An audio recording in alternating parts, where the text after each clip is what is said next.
thanks again, Ufuk and Philippe, for organizing this conference. It's an honor to present at the Collège de France.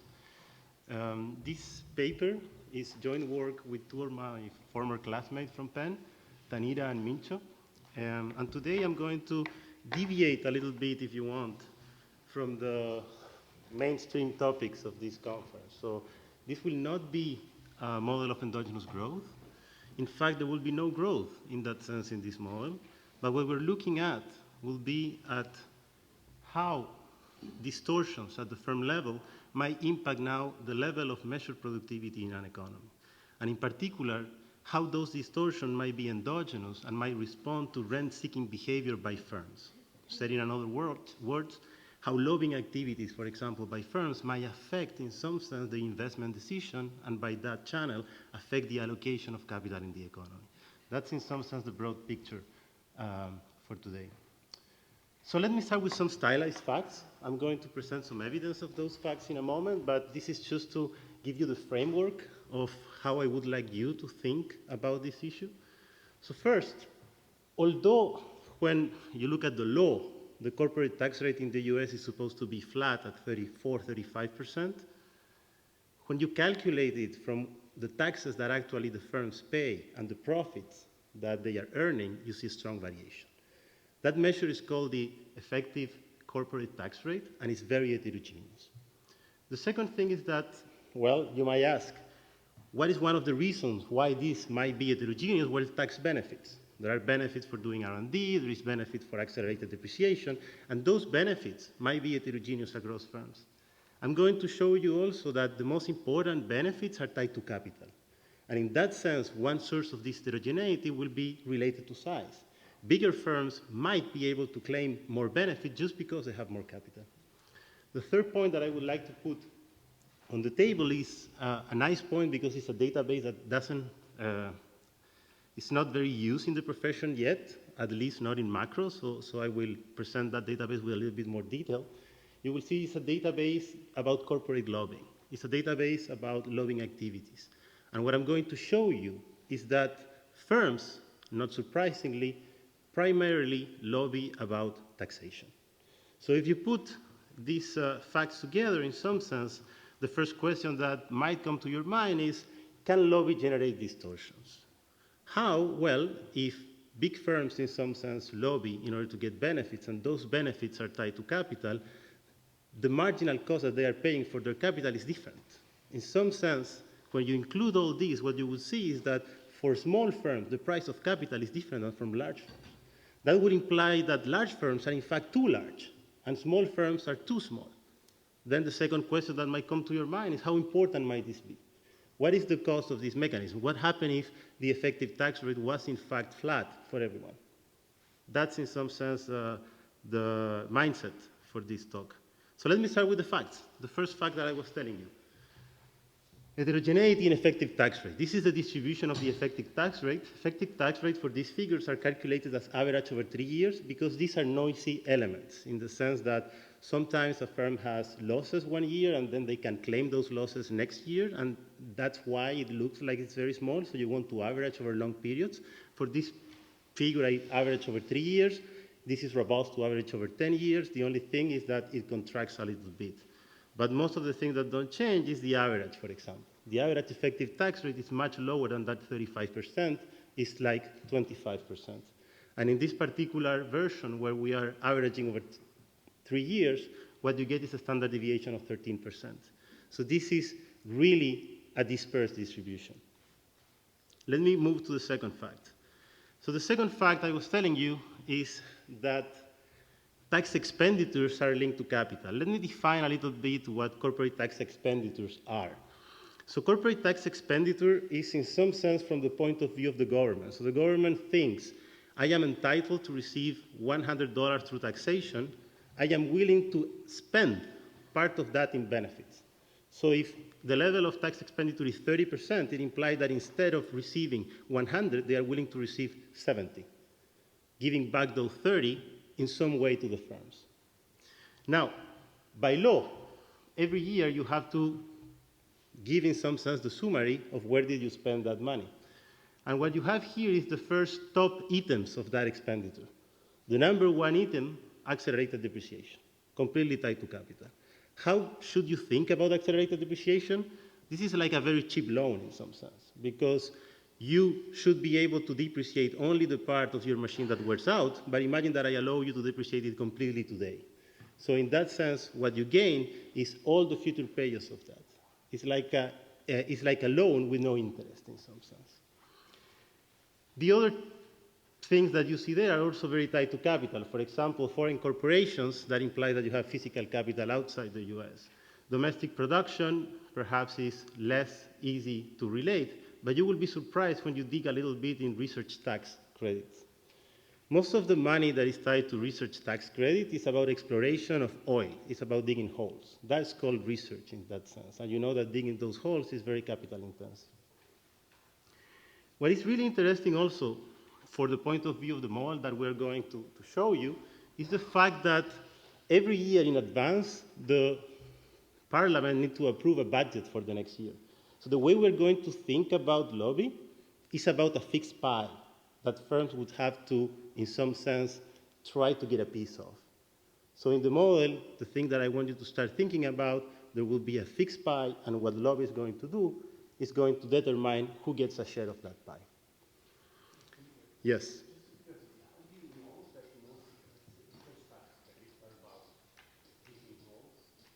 So you take me a little bit out there. So I'm going to show you the lobby data. One way that I can show you about that, it's a table that I don't have here, would be the number of lobbying bills about R&D that are filed.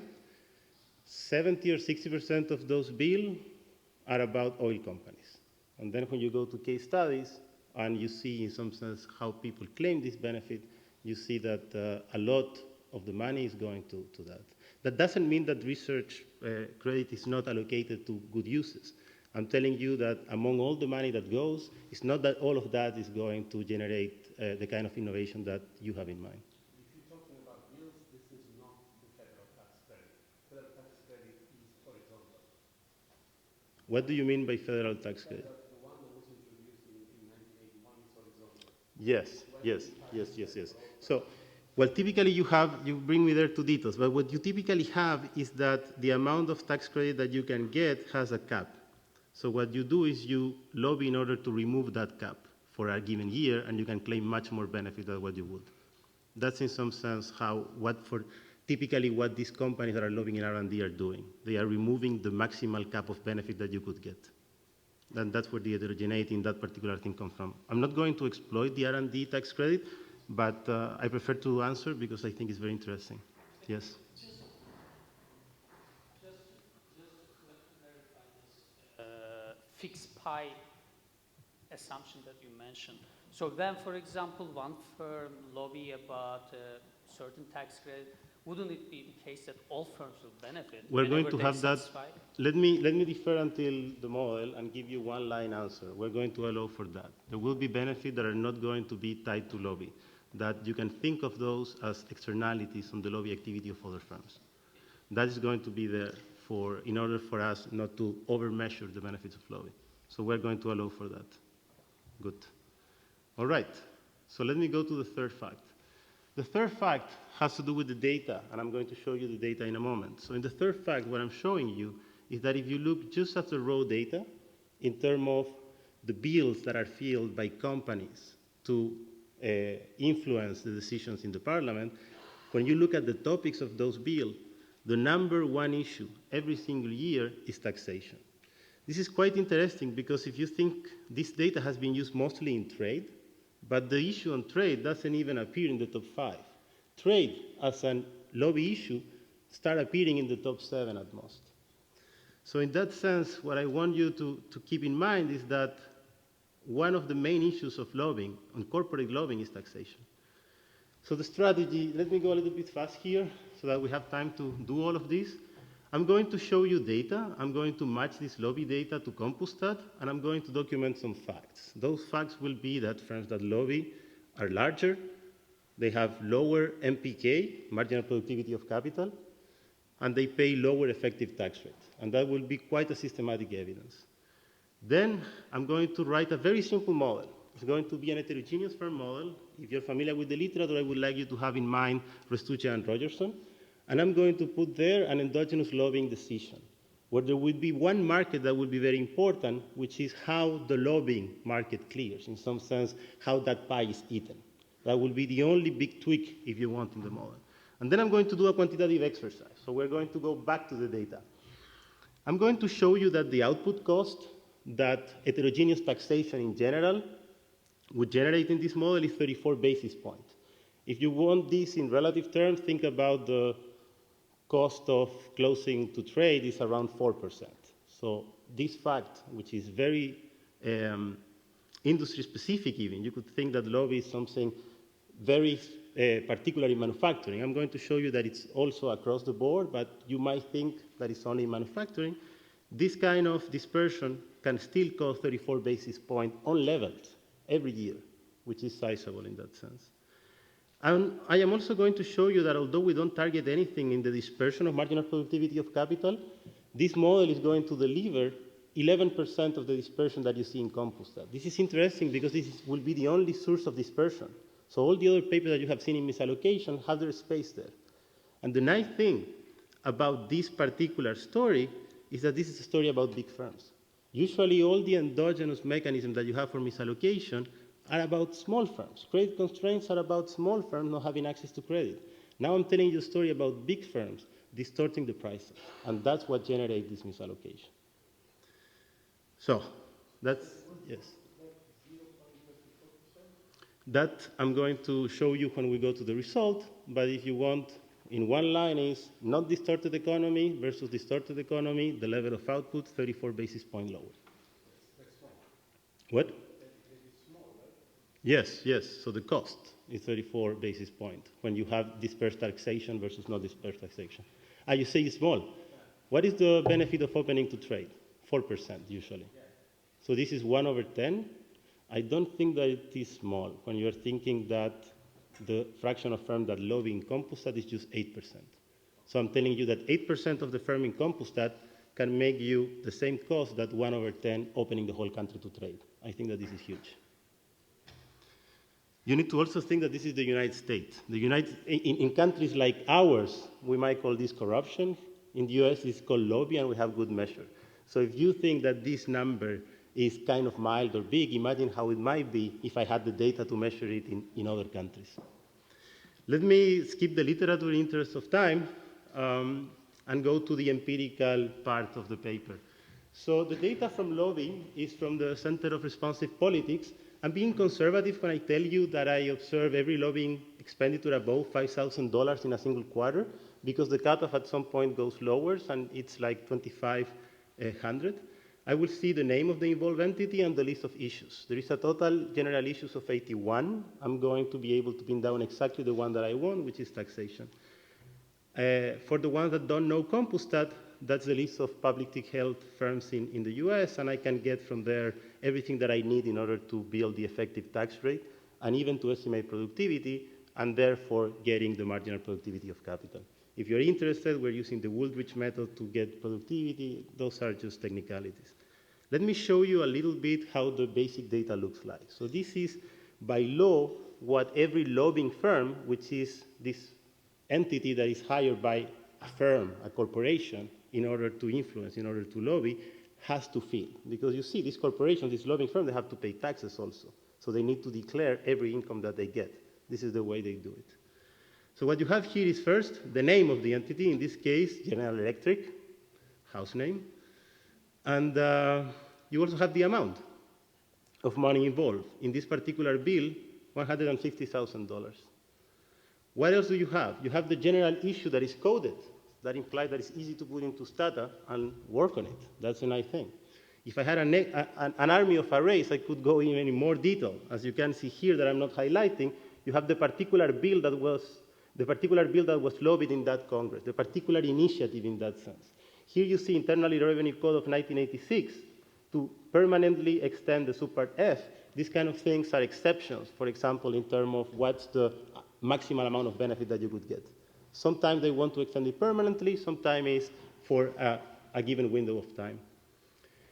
If you are interested in the data, you also have the name of the individuals that were involved in the lobby, and you could track, in some sense, their connection. That's where empirical political economy literature has been going. If you're interested, you could check the papers of Antonio Merlo. Let me jump to some descriptive statistic of the match sample between lobbying data and Compustat. So if you look just lobby on all issues and you look at the intersection, among all the money in the lobbying data, Compustat has 34% of that money. Now if I do a close-up on tax-related issues, that's 45% of the involved money. This is huge because for taxation, it's not only firms, but it's also government and consumers, an association of consumers that lobby. And just the firms in Compustat, I am able to capture practically half of the total expenditure of taxation, and taxation, as I told you, is the #1 issue. Let me show you in one table the message of the empirical section. The rest of the slides in the empirical part will be to show you robustness of this. So what's going on here? What's going on is that there are very few firms that lobby only on tax issues, only 7% of the firm. Those firms account, in this particular way of slicing the data, 34% of the capital, so they are much larger. If you look at the median effective tax rate, they pay lower effective tax rate. And if you look at the MPK, this is log MPK, the difference is huge. We're talking about them being 30% or even 50% less productive, at least in the median. So this is in some sense the raw data. And the part that I like about the empirical thing that I'm going to show you is that most of the story I can tell you with the raw data. So I will slice the data in different ways, and then I'm going to run some regressions.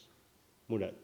This sounds orthogonal, but do you observe lobbying for the bailout crisis? I have a student very interested in that. Can we talk about this later? But yes, there is one issue that is financial. It goes up before the crisis, and it goes down even before the Lehman Brothers. So she's interested in understanding why. Otto. So can you tell a little bit about the 2/3 of lobbying that's done by non-Compustat firms? How different is it from the part that you capture here? Yeah, I don't have those statistics even in this paper. So we're thinking of writing a descriptive paper with those things. There are differences. There are important differences. For example, here by construction you don't have governments. Most of the foreign government lobby is about trade, in order to try to pass trade reform. So the composition of the issues changes. Taxation is the one most important among firms. The other things, I don't know to which database to match it, so in that sense you don't know really what's going on.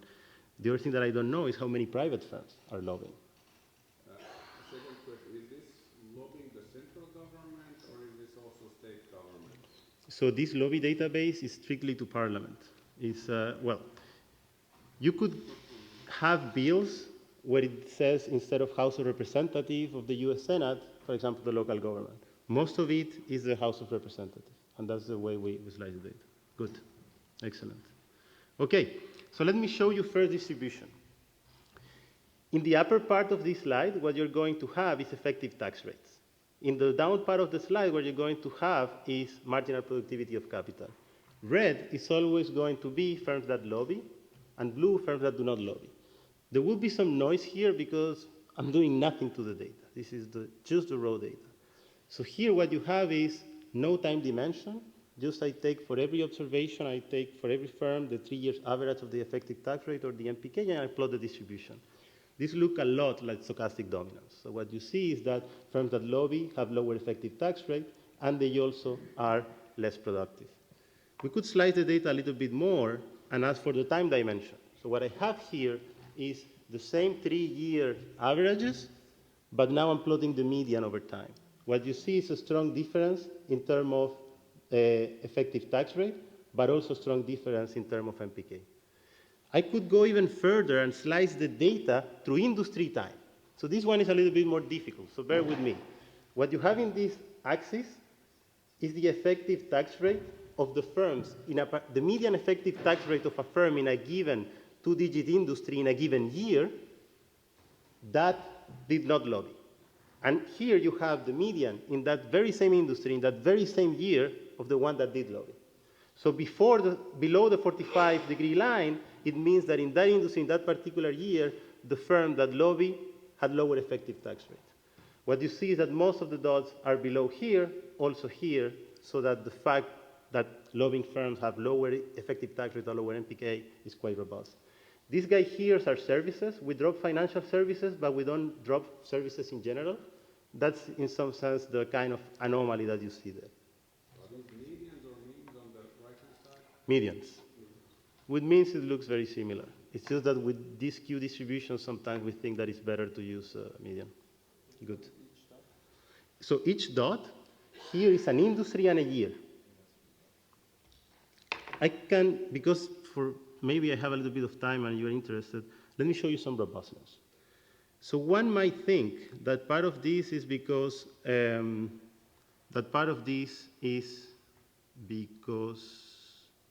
whoa, okay.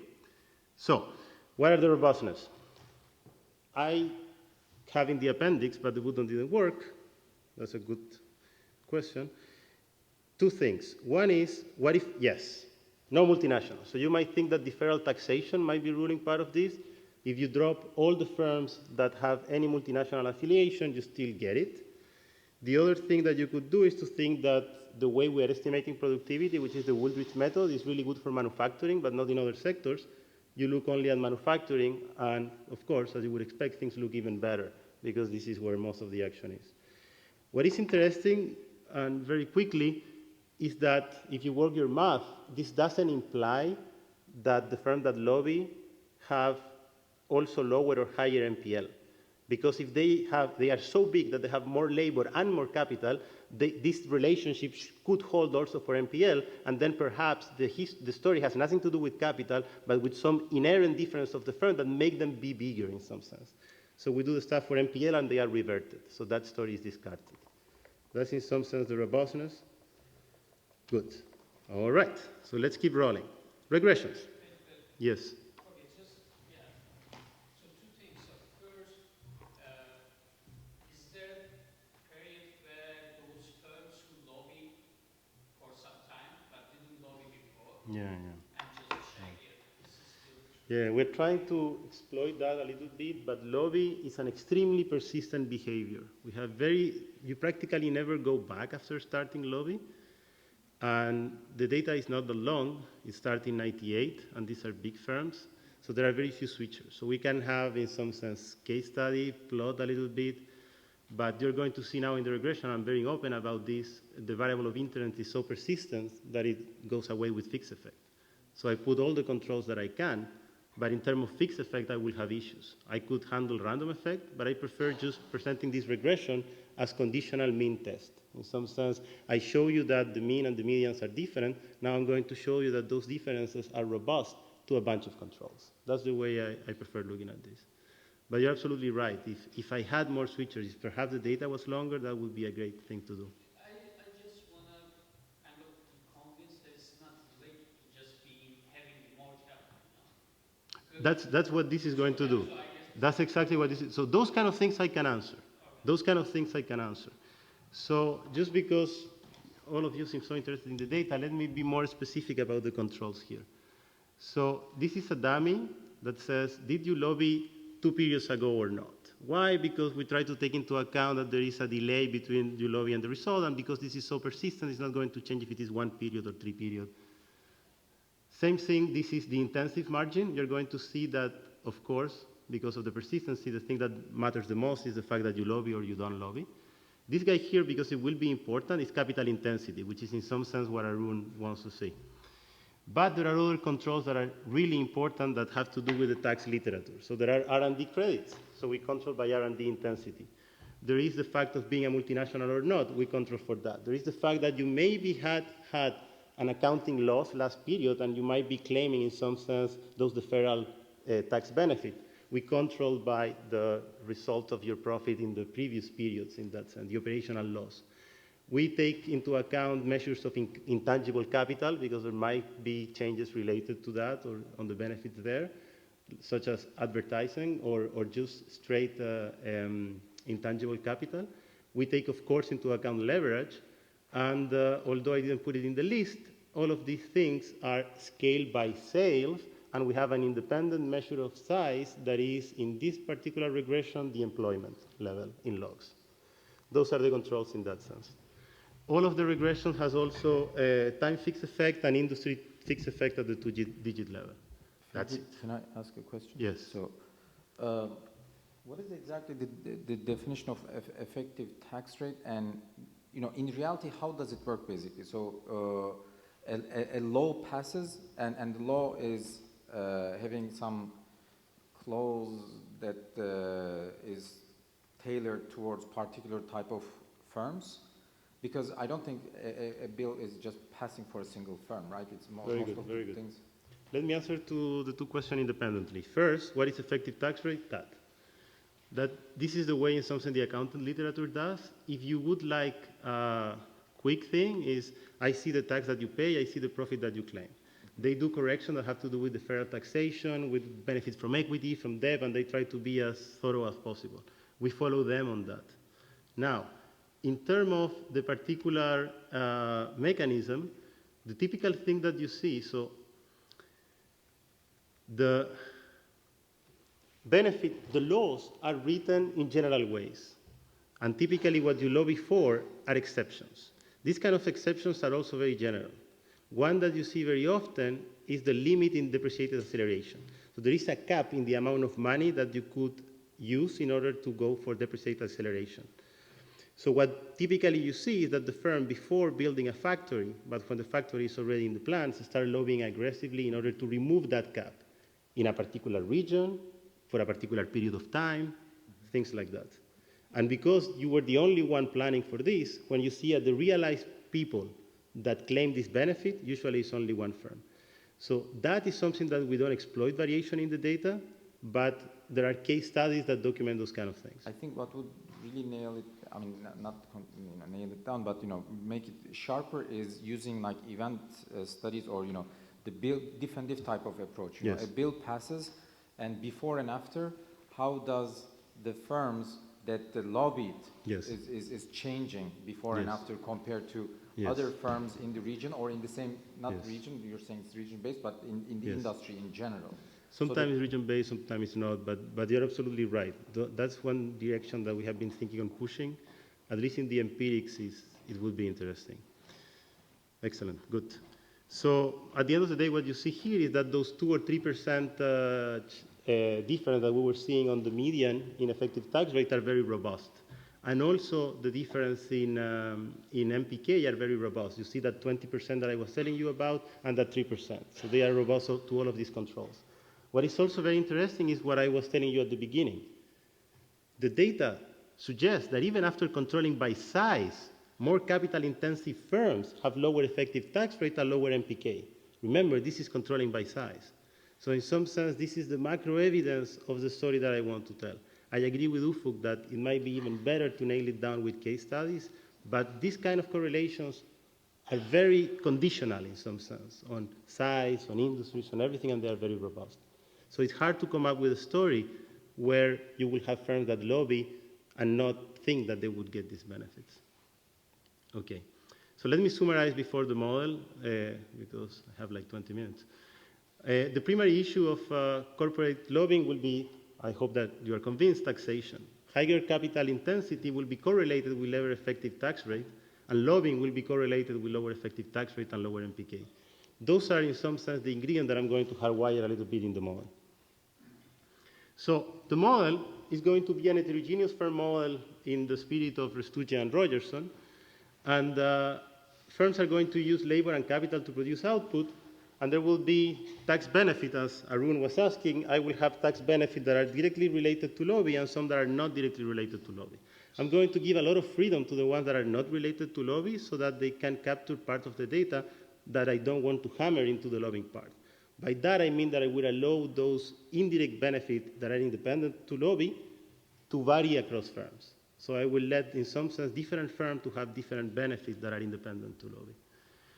What is really important, and the part that I want to emphasize, is that benefits are going to be finite, this finite pie that I told you. That implies that what is critical is to understand in which order firms can claim benefits, because some firms will be willing to claim more benefits than others. So if they start claiming first, there will be less for the others. So there will be strong general equilibrium effect. So I will have to find a way to parameterize what the order is. So one could assume that larger firms have more visibility, and in that sense, larger firms can lobby first. But then you will assume that the ones that lobby are exactly the more productive, because larger firms are the ones that are more productive. So what I'm going to do is to free that relationship. I'm going to allow this ranking, this political visibility, to correlate in any way with productivity. And that will be one of the fundamental parameters that I will try to infer from the data to try to understand how costly lobby might be. All right, so having said that, let's try to look at this in a little bit more detail. The production function is quite standard. So you have capital and labor. Labor is N this time because, of course, lobby is going to be L. And you have decreasing return to scale because you want to have a well-defined size distribution. And the part that I was telling you is that now the productivity process, I allow it to be determined jointly with this political visibility index that is epsilon.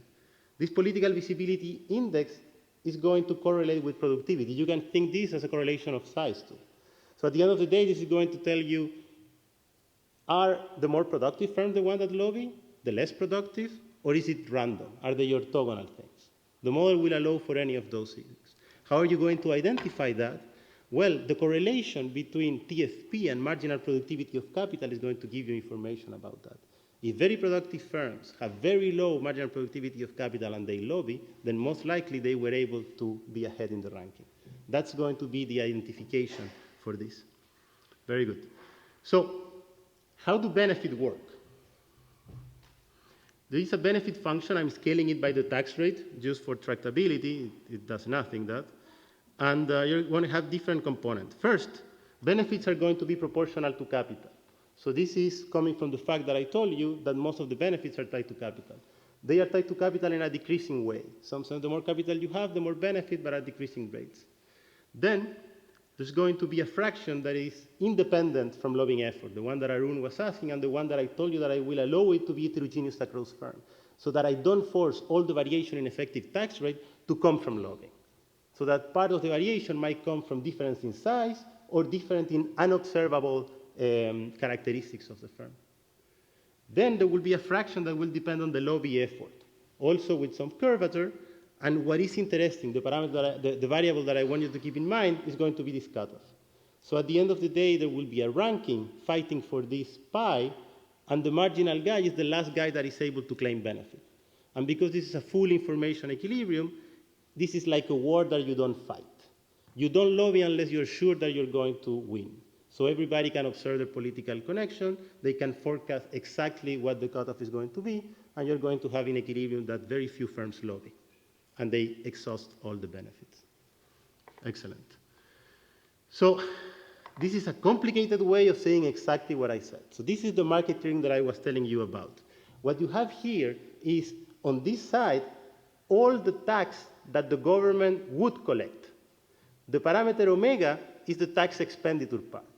That 30% that I was giving in my example, that the government says, you know what, for every $100 that I should get because of taxation, give me 70. You can keep 30. And we see how I give it to you. So that's, in some sense, the size of the pie. On the left-hand side, you have all the people claiming for the pie. In order to keep the things tractable, what we assume is that the common benefits are the first one to be given.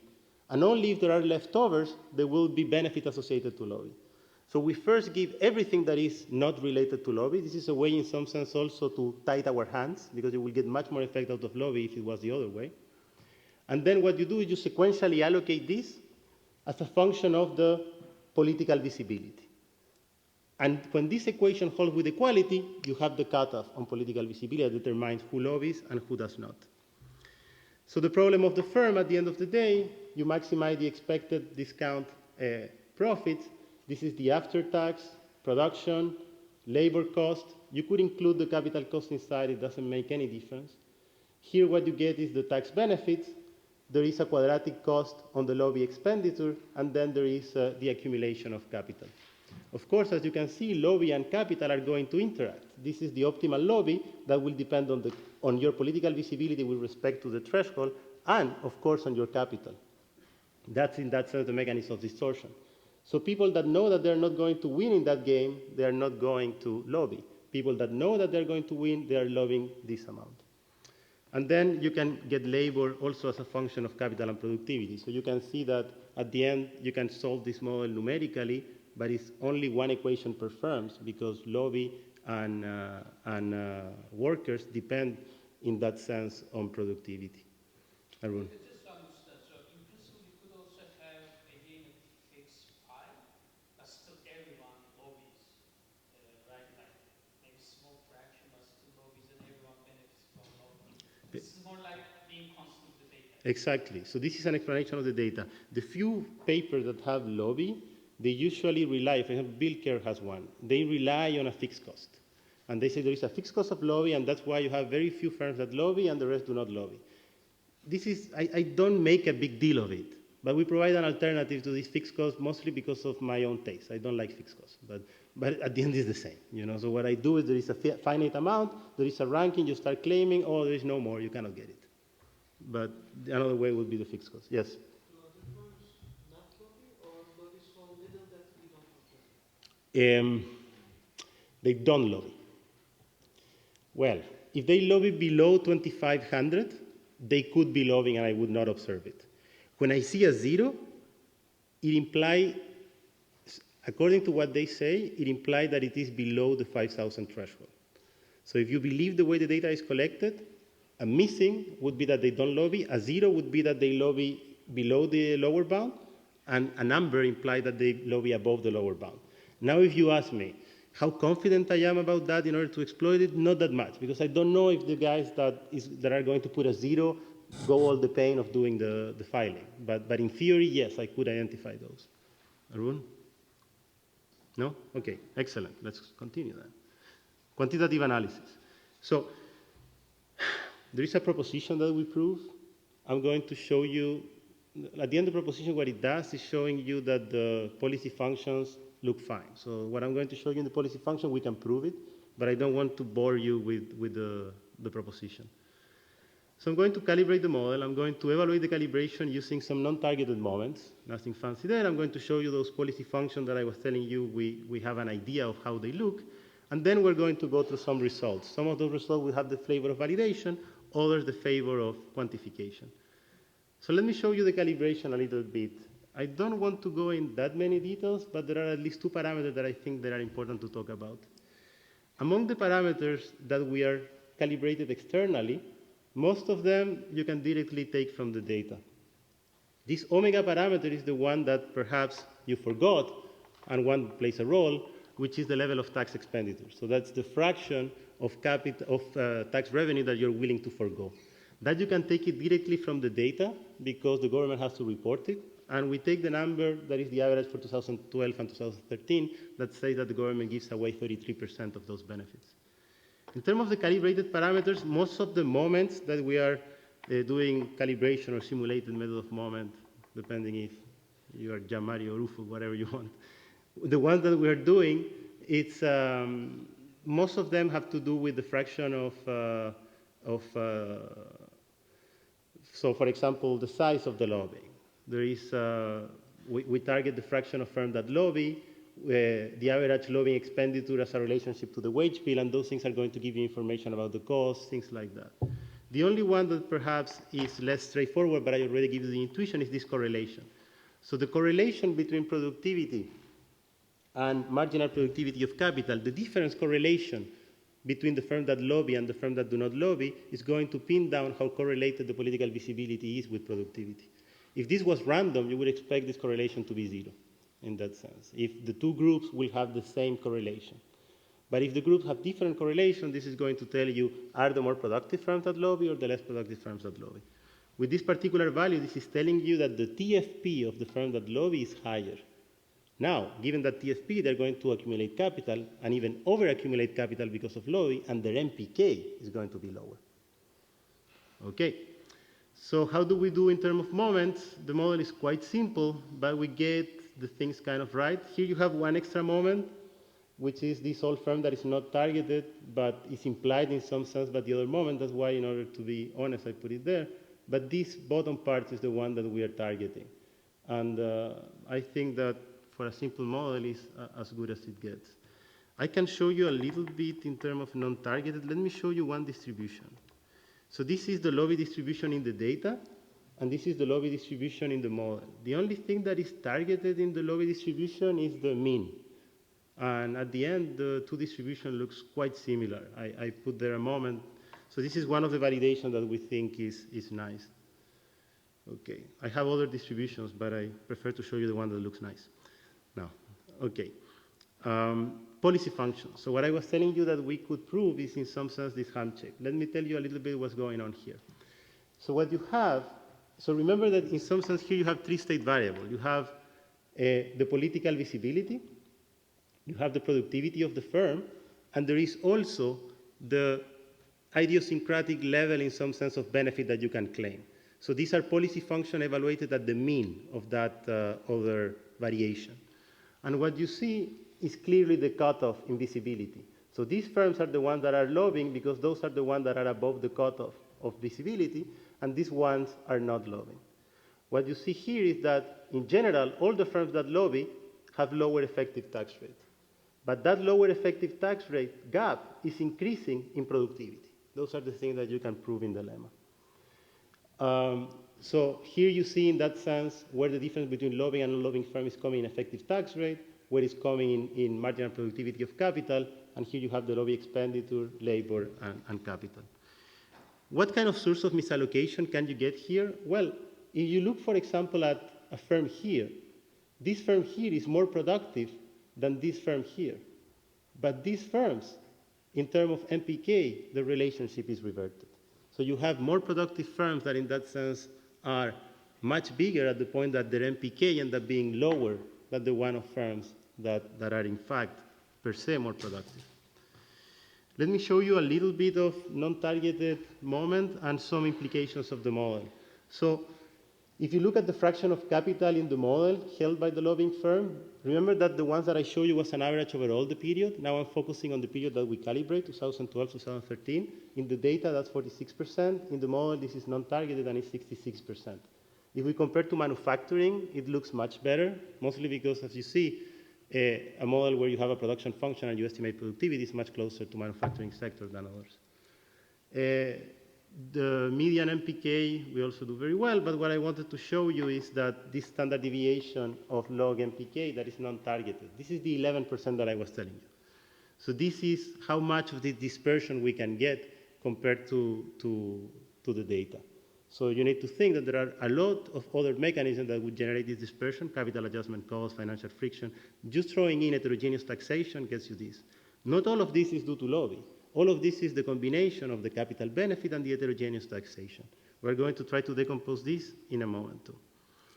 Let me tell you a little bit on how we can evaluate, how we can get a counterfactual economy in order to understand the cost of these things. So this is how we're going to proceed. You can think of an economy that has the same level of aggregate capital than the distorted economy, and that economy has a flat tax rate for all the firms. How can you do that? You just iterate in some sense in the optimal tax rate that end up making the two economies to have the same capital. Because the tax rate there is flat and doesn't depend on capital, on lobby or anything, by construction there is no distortion at all. So then what you can do is to calculate the output loss of the TFP loss, or you can do what I'm going to do now, which is for a given firm, think how much more capital or how much less capital they have with respect to that particular economy. So that's this graph. Let me try to spend some time in this graph because it has a lot of information on it, and I think it's interesting. So what you have here in blue, as usual, is the firm that do not lobby. In red is the one that lobby. Here you have productivity. What you have here is the ratio of the capital in the baseline economy with respect to the capital in that economy with no distortion. So whenever this ratio is larger than 1, that implies that that particular firm is larger than what it should be. When it is lower than 1, it implies that that firm is smaller than what it should be. If it is exactly 1, that firm is the right side, of course. So what I'm plotting here is the mean of the distribution, and this is one standard deviation. Where does the variation come from? The variation comes from the difference in the idiosyncratic, non-lobby depending benefit that you get, where we allow the model to tell us what variation is orthogonal to lobby. So from that, what you can see is basically the difference across productivity in terms of the size distortion. What I'm also plotting here is the distribution of firms. Here you have the firms that do not lobby, where they live in the productivity dimension, and the firms that do lobby. So this is telling you two things. Very few firms lobby, and the ones that lobby are in fact more productive in terms of TFP. But the ones that lobby accumulate so much capital that they are much bigger than what they should be. All of the red line is above 1. And in that sense, lobbying firms are too big. You also see that low productive firms that do not lobby, they are too big. Why? Because the common benefit is large enough that distorts completely their accumulation of capital. But that benefit is not that large, so that very productive firms end up being too little. Very productive firms that do not lobby are too small in this economy. That's exactly this, and this has to do with the political connection. So let me show you a little bit kind of a decomposition of this.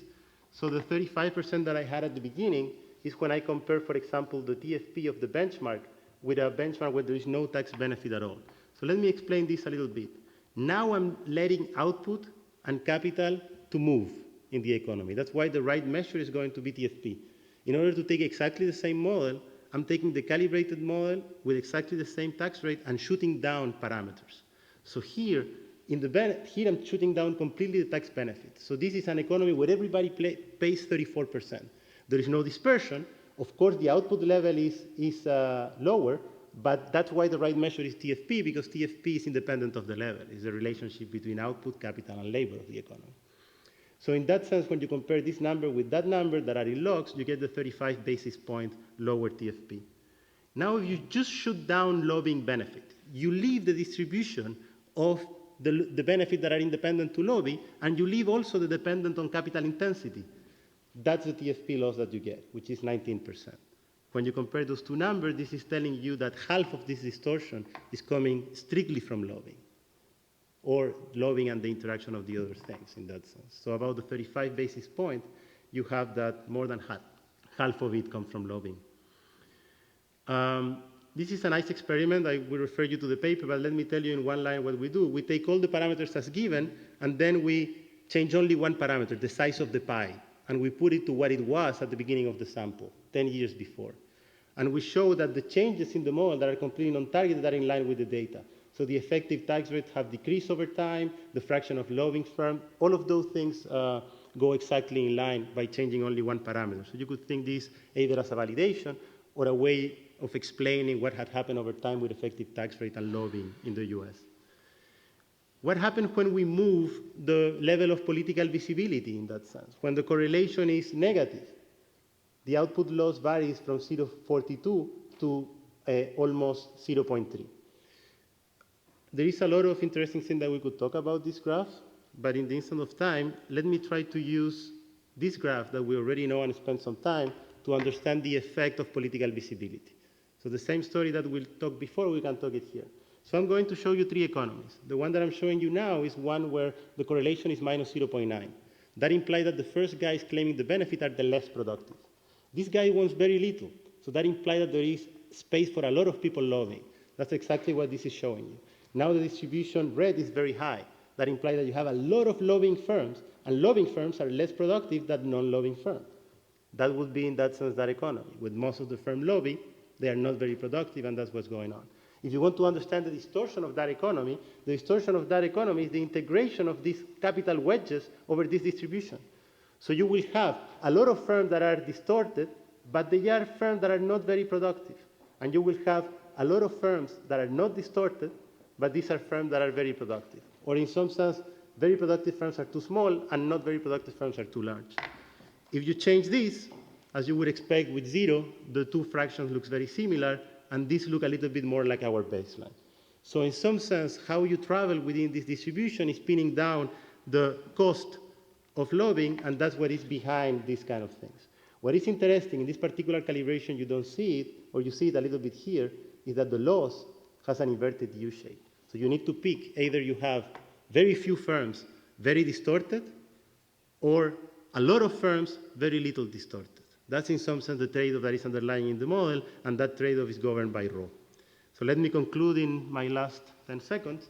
What I show you is, in some sense, interesting, suggesting empirical fact. I am with Ufuk that if I would like to claim causality, I would have to go further, but I think that this is enough conditional correlation to give the burden of the proof to the audience. In terms of the model, this is a simple model with an intelligent trick, I would think. There is only one thing to understand with respect to a traditional firm heterogeneous model, which is this lobbying market that I'm clearing. And we get quite a bit of millage out of it quantitative. I think that 11% of the dispersion of MPK is a sizable number, especially because I'm looking at big firms that people haven't looked before too much. And I also think that the cost, when you compare it, for example, to the cost of opening to trade, is a sizable cost. That's it. Thank you.